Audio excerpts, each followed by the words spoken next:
Hey guys, today I want to share with you a little bit. We've been talking about some different masks that we can wear based on beliefs that we've developed, and maybe ways that we self-protect and then present ourselves to the world. So that's one part of it. But I want to talk to you also about the fact that we are actually, in addition to our beliefs, we are wired in a certain way. And it's very helpful to understand because there's patterns to human behavior. And so sometimes in addition to our beliefs, you wonder, okay, why do I do some of the things I do? It's really more to motivation. And so I want to just give you a very high level, top of the waves of some of the different communication styles that we have. Now, it would take me a couple of hours either, in a one-on-one consultation, which I do, or one of my workshops, communication workshops, to really, lay a great foundation for you. But I can give you enough just briefly here that you can kind of get the idea, and it's very intriguing because, we think that the world is, the way that we see it, and everybody is that way, and they're not. We're all wired a little bit differently. So it's really cool when you start to understand this, and it just starts opening up different ways of thinking and ways of communicating that can really be impactful and can help you in every area of your life. Your relationships with your kids, your relationship with your parents, your relationship with your spouse, your relationship with your team, if you're a leader, your relationship with your team members, your relationship with your clients, prospects, if you're in sales, anybody that you communicate with.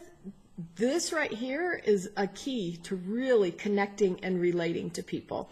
So picture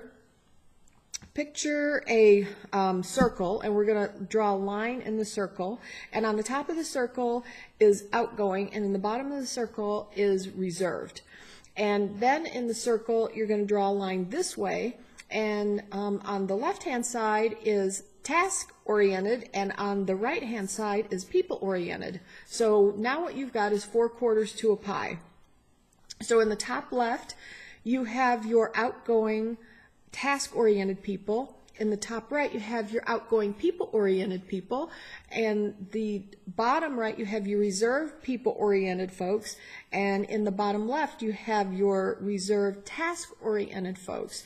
So let me just give you a very brief overview of what this looks like. Now, please understand, I am not trying to label anyone, put anyone in a box, or put anyone in a corner of a pie, because all of us are a blend of the whole pie. We cannot box in human beings. But in our most natural, relaxed state, we're probably going to fit in, 1 or 2 of these parts of the pie, if you will. Okay? So, just hear what I'm not saying is that I'm not labeling anyone or boxing you in any way. But in your most natural, relaxed state, probably going to fit in one of these areas. It's very insightful. For me, when I first learned, I was like, oh, okay. That's why that person drove me crazy, and why I probably drove that person crazy. So in the top left, you have your outgoing task-oriented people. These are the people that want results. They like to get things done fast. They're competitive, and they don't like any excuses. Okay, you guys know people like that.